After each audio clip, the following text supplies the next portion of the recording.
This channel does not promote any violence, harmful, or illegal activities. All content provided by this channel is meant for an educational and information purpose only. পাপিয়ে দিয়ে আমি 25টা ঘটনা বলতে পারি, আমি তার মধ্যে যাচ্ছি না, কিন্তু এটাও তো ঠিক যে বিরোধী হিসেবে যারা পড়াশোনা জানা ছেলে মেয়ে, তীক্ষ্ণ মেধা সম্পন্ন ছেলে মেয়ে, তারা তো সাদাকে সাদা কালোকে কালো দেখতে পাচ্ছে। তারা তো দেখতে পাচ্ছে মমতা বন্দ্যোপাধ্যায় তার ভবানীপুরের উপনির্বাচনের জন্য যেভাবে ব্যুরোক্রেসিকে কাজে লাগানো হয়েছে তাতে কেন্দ্রীয় সরকার চুপ। তারা তো দেখতে পাচ্ছে পার্ক স্ট্রিটে যেভাবে সিবিআইকে চ্যাংদোলা করে কলকাতা পুলিশ নিয়ে গেল, তারপর তো কিছু করেনি স্বরাষ্ট্র দপ্তর।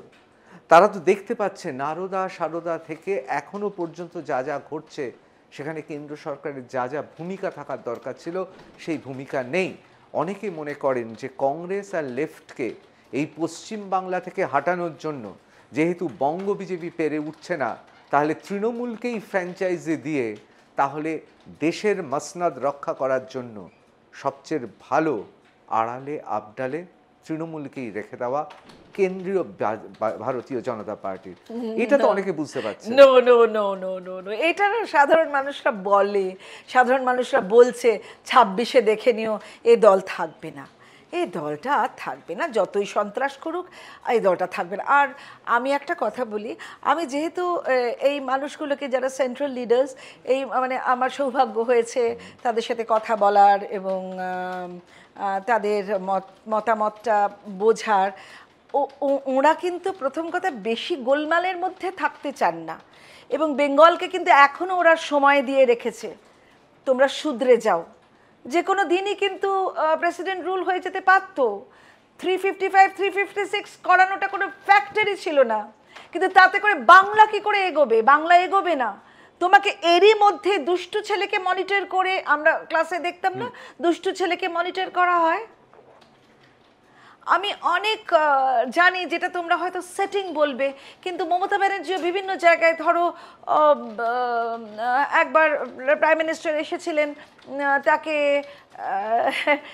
তাকে প্রায় কয়েক হাজার মহিলা দিয়ে আটকানোর একটা প্রচেষ্টা করেছিল, এই যে মতুয়া মা, যে বড় মা, সেইটা জানতে পেরে বলে না না এটা তোমরা করতে, আপনারা এটা করতে পারেন না। তখন মমতা হ্যাড টু আনসার যে আরে এটা তো ঠিক নয়, এটা ওপর থেকে বলছে যে আরে সব কিছু সিস্টেম আছে না, যে তুমি এভাবে আটকাতে পারো না মহিলা দিয়ে। তো এই তৃণমূলের তো মহিলা এবং এবং শবদেহ এই নিয়ে ওদের আসল পলিটিক্স, তুমি লক্ষ্য করবে। কিন্তু এবারে তো শবদেহ দিয়ে তো হলো না, যতই অগ্নিমিত্রা বা সজল বা কৌস্তব কিংবা সিপিএমের মীনাক্ষী, কেউ কিন্তু ওই ডেড বডিটাকে আটকাতে পারেনি, লক্ষ্য করো। কারণ প্রশাসন এখানে অনেক প্রশাসন, তো তারা তো নিয়ে চলে গেল ডেড বডিটাকে জ্বালানোর জন্য। মা বাবাও জানে না, মা বাবা বলছে আমি কি আমার কন্যার দাহ করার পয়সাটাও আমি দিতে পারতাম না? সেটা একটা তৃণমূলের কাউন্সিল না কে দিচ্ছে, কাউন্সিলর সে দিচ্ছে।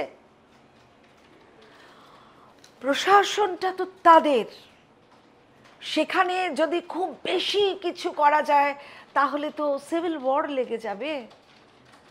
যারা সেন্ট্রালে বসে আছে, they understand everything, they try to foresee the consequence, কি হবে, কি হতে পারে।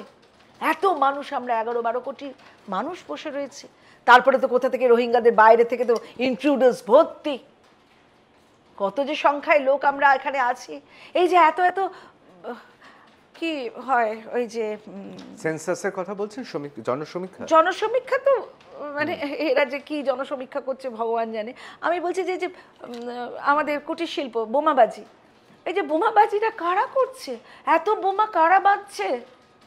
আমরা বাঁধছি না। যাদের জন্য কুণাল ঘোষ বলেছে না সব কটা সিট আমরা জিতব, সন্ত্রস্ত করে রাখার জন্য ওই পাউচ, কটা 18 টাকা না কত টাকার পাউচ দিয়ে আমাদের যুব সমাজটাকে নষ্ট করছে। আর একটা হচ্ছে বোমাবাজি করা, এইগুলো করে তো সন্ত্রস্ত করে। এবং এই যে রোহিঙ্গারা যে এসেছে না, এদেরকে তো কাজে ব্যবহার করা হয়। আপনি বলছেন রাজনৈতিক উদ্দেশ্যে।